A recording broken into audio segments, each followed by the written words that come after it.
What up, Cucks? It's your boy, the Hater. And do I have a lot to say, or do I have a lot to say?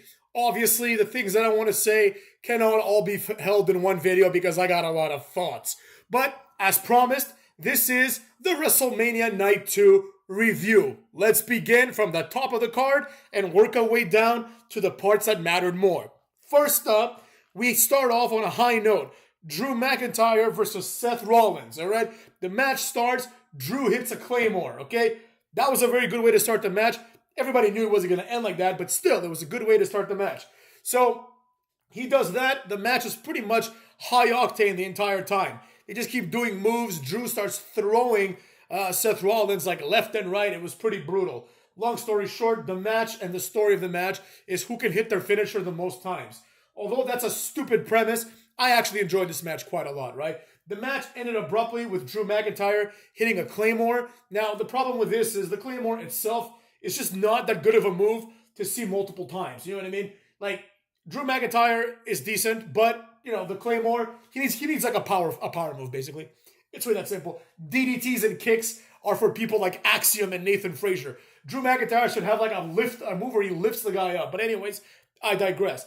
After Seth gets pinned, he starts crying like a little girl, which is very apropos because Seth Rollins dresses like a woman and he acts like a woman, so it's only fitting that he cries like a little girl. Then Drew crawls to CM Punk. He gets on the announce table. He literally is crawling towards CM Punk in this very weird, like, homoerotic way. He, like, flips his hair, and then he gets on his knees in front of CM Punk. It was very strange. Then he gets up and does a suck it, really making things sexual for no reason. CM Punk just yanks his leg and starts beating him. He hits him with, like, his brace, which he takes off, right?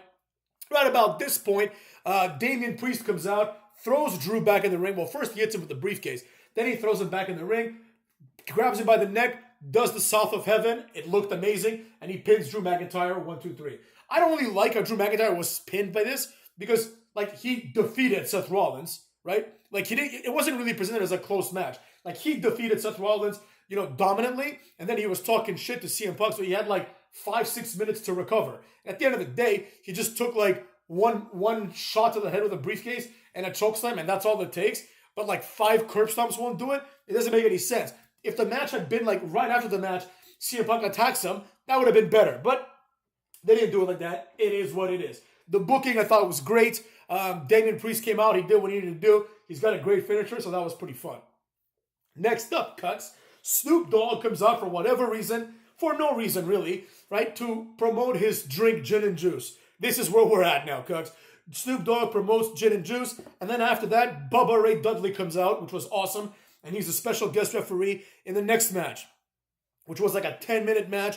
It was Bobby Lashley, Angelo Dawkins, and Montez Ford, who according to Wikipedia are called the Pride, but according to WWE, they're just called Bobby Lashley and the Street Profits, and they wrestle the Final Testament.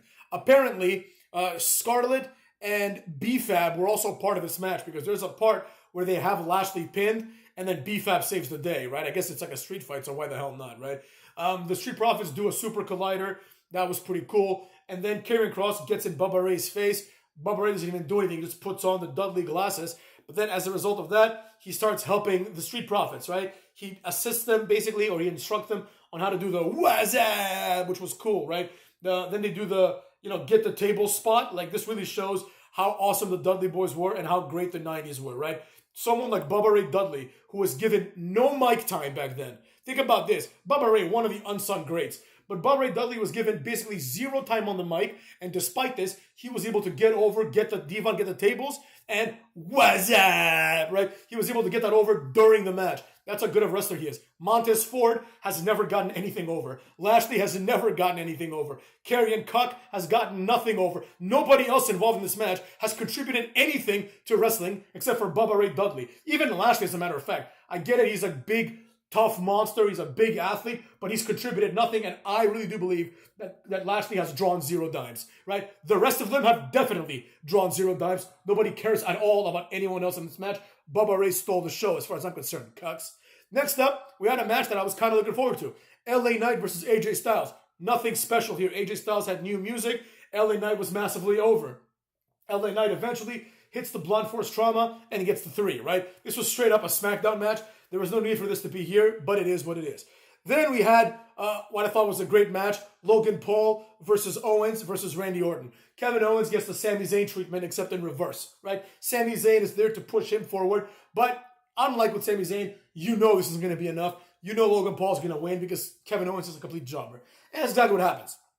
Logan Paul, once again, proves why he's one of the best wrestlers in the company, right? Like, he's a better wrestler than Cody Rhodes. He's a better wrestler than Kevin Owens. He's a better wrestler than, basically almost everyone else in this card, right? There's a few that are better than him, but this guy's been doing it for like 2 years. He should be this good. The match ends when Logan Paul does basically a 5-star frog splash from the top turnbuckle, really putting people like Montez Ford to shame, right? Montez Ford, who's a trained wrestler, cannot jump as high or make it look as good as Logan Paul, who is a YouTuber. I mean, let's be real. That's how low the standard has become. Logan Paul can come in and just dominate, and he won the match. He didn't win clean because, I Show Speed or whatever his name is, that jobber. All I know is his weird reaction to seeing Ronaldo. He's fucking rubs me the wrong way. But anyways, the point is, he didn't win clean as a result of that. But nevertheless, he didn't win super dirty either. You know what I mean? It's a triple threat match. All these things are allowed, and he ended up beating Kevin Owens and a legend in the making, Randy Orton, right? So as far as I'm concerned, Logan Paul should be the number one contender for Cody Rhodes. He can lose to Cody Rhodes. It is what it is. Who cares, right? Then we had a match between Bayley and Io Sky. Nobody cares about this match. I don't. The fans didn't. At some point, the fans start singing a random song. That's how little people gave a shit about this.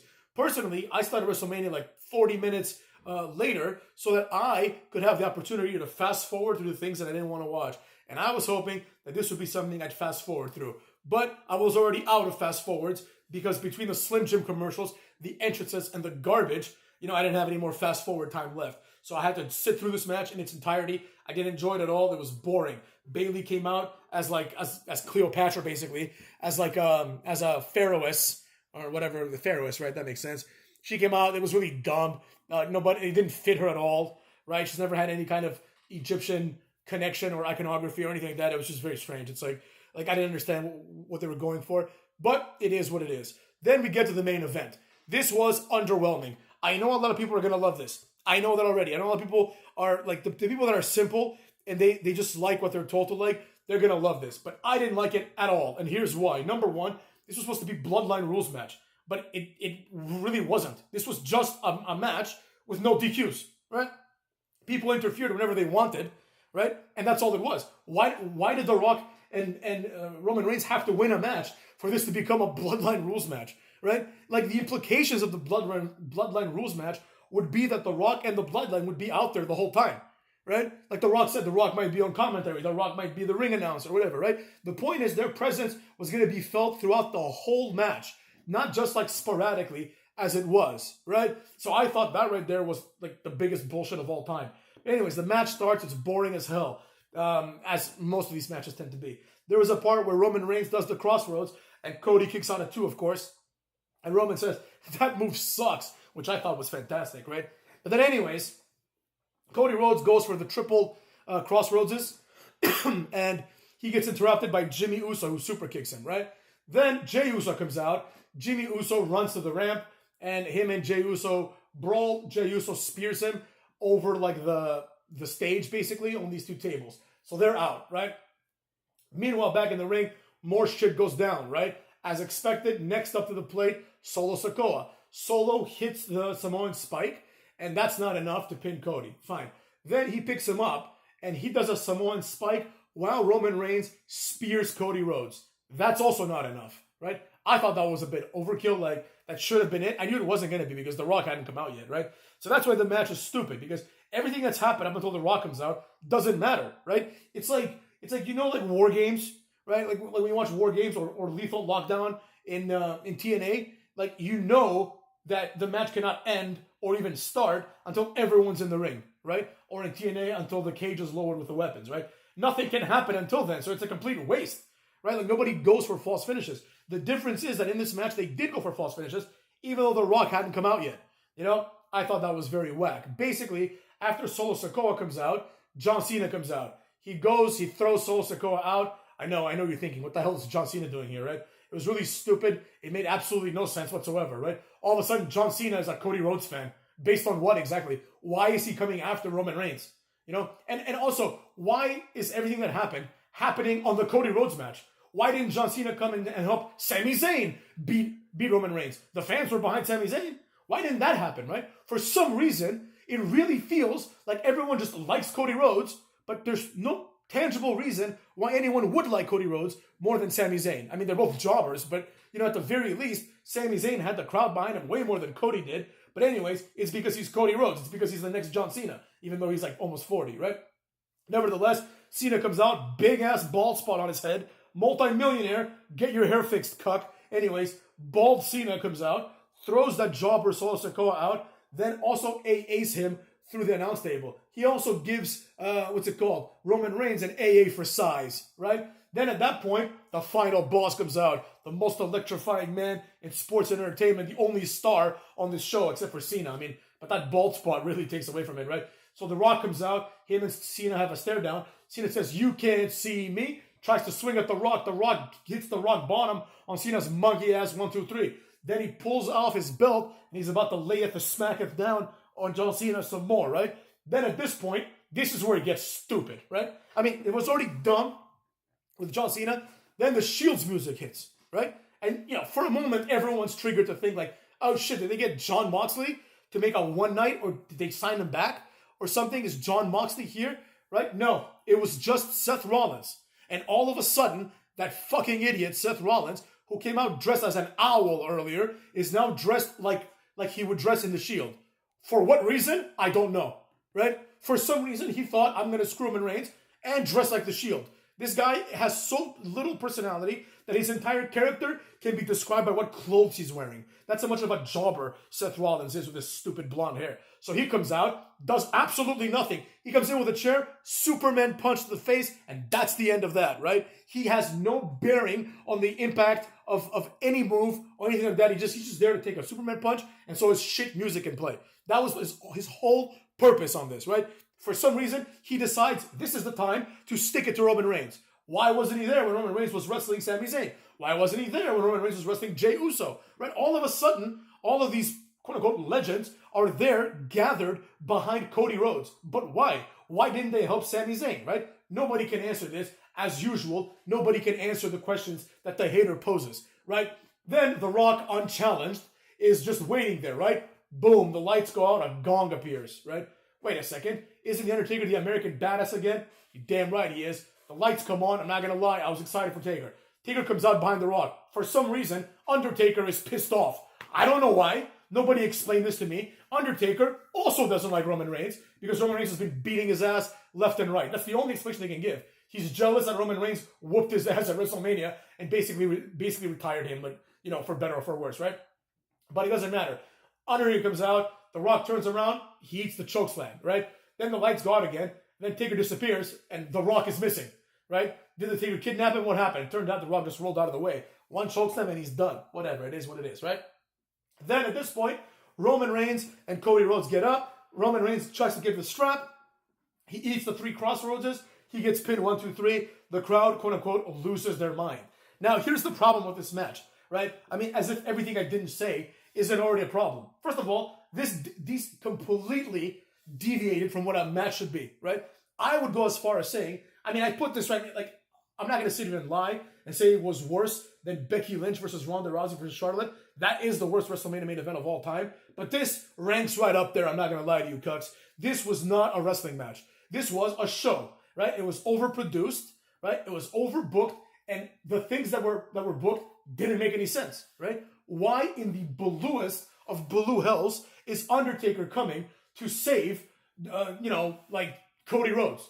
Undertaker and Cody Rhodes, as far as I know, have never interacted once. Maybe at some point Cody Rhodes just ate a random chokeslam from Undertaker. That's about it. Like, he hasn't done anything to interact with Cody, right? If anything, it should have been Triple H. That would have been nice, right? Because at least Triple H can be like, you know what, screw Roman Reigns, like, Cody's my new boy, right? But they tried desperately to give Cody a moment. But in my opinion, because of the way it was booked, Cody Rhodes became an afterthought. I don't give a shit about Cody Rhodes. I just got to see Undertaker, Cena, right? And The Rock. So why the hell would I care about Cookie Rhodes? Like, legit, I forgot for a moment what we were watching. I was like, oh shit, oh my god, that's The Rock and John Cena. Malfunction in the brain. Then I'm like, oh, that's right, this is that boring ass mid-carder Cody Rhodes versus Roman Reigns. So Cody Rhodes wins. Nobody really gives a shit. They only cheer when you hear the whoa. But anyways, then like about 1,900 people come out. First of all, this is became dumb. Randy Orton comes out. Why didn't Randy Orton come and help Cody? They're supposed to be buddies, right? LA Knight comes out for some reason. Why didn't he help Cody? Right? Sami Zayn comes out. Why didn't he help Cody?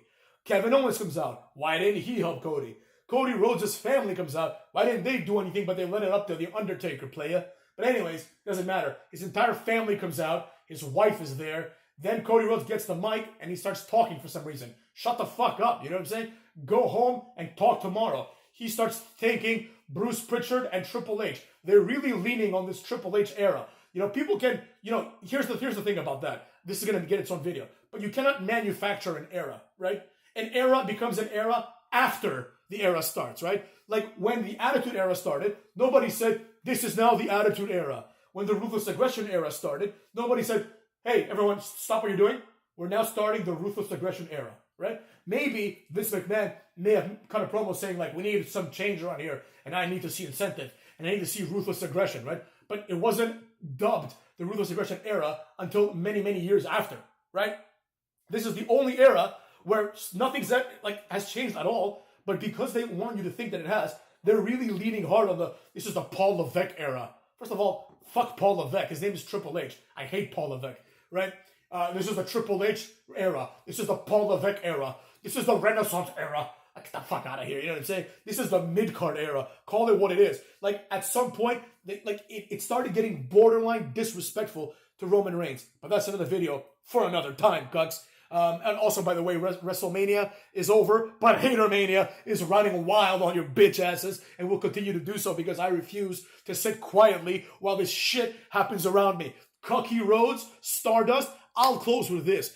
During the main event of WrestleMania, my fiance comes out of the bedroom and she decides to watch the match with me, right? And she's like, who's this guy? He looks like Ken from Barbie.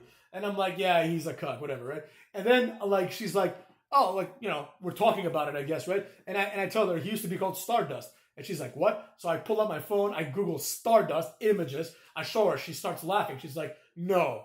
She's like, this can't be real, right? I'm like, oh, it was real. It was real. And there's a part where Michael Cole lies to the audience and he's like, I've known this guy since he was a little kid. I knew when he started that he would be a star. No, you didn't. You knew he would be Stardust because he is a jobber. But anyways, I digress. More on all these topics in upcoming videos, motherfucks.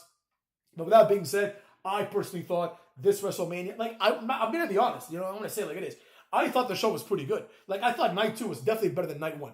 The main event of Night 1 was 100 times better than the main event of Night 2. The main event of Night 2 was actually, I think, mediocre.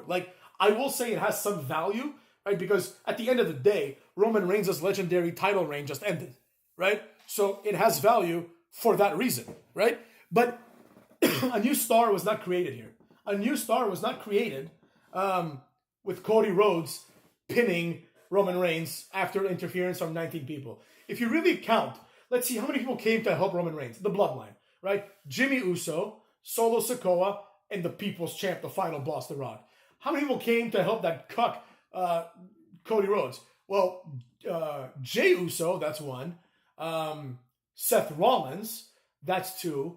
Cena, that's three. The Undertaker player, that's four. So at minimum, I might be missing somebody. But 4 people came to help out Cody Rhodes, and 3 people came to help out Roman Reigns. So in other words, Cody Rhodes needed help. Let's call it like it is. This devalues his win, right? As far as I'm concerned, The Undertaker did it. You know what I'm saying? The Undertaker neutralized the real threat, the final boss, right? Nobody cares about Roman Reigns anymore. I mean, let's be honest. I mean, I still like Roman Reigns, of course, but you know what I mean? In the context of this story, The Rock has outshined Roman Reigns, and The Rock pinned Cody 1, 2, 3 last night. So who cares about Roman Reigns, right?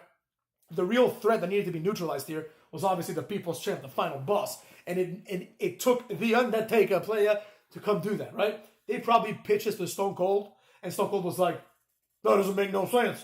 You know what I'm saying? What? It doesn't make any sense. That's exactly what happened. Stone Cold was like, are you people retarded? Is this what the Triple H era is? Just random people showing up for random reasons that aren't explained? So he probably turned that shit down. But The Undertaker, who I love Undertaker, but The Undertaker who will do anything for $1, right? Like, did you guys see the thing where Undertaker came in some Saudi soccer match, and he came just to present the trophy, right? Full Undertaker, right? Music and all, right? He got paid a lot of money for it, but he came to present a soccer trophy. Like, The Undertaker is kind of like that, you know what I mean? Like, and good for him, because he maintained kayfabe for years. He didn't make any money on the side off of being Undertaker, so I hope he makes every penny he can. But at the end of the day, Stone Cold definitely said no, because it would have made a lot more sense for Stone Cold to come out there and do the stunner. Way more sense than Undertaker. Normally, I would say that's stupid. Well, what the hell is Stone Cold doing there, right? But what the hell is Undertaker doing there? Nobody that was there should have been there, Cucks. And with that being said, look forward to more videos from your boy. Hater Mania is, technically over because WrestleMania is over, but you know, the videos a day are going to keep the cucks away. And this year will be our year. Next year will be our year. Every year will be our year, because the Hater channel plans on growing. And as far as I'm concerned, if you needed me back then, the world of wrestling definitely needs the Hater in the Renaissance era or in the Paul Levesque era. Well, fuck the Renaissance, and fuck Paul Levesque, and fuck WrestleMania 40, and fuck Cody Rhodes.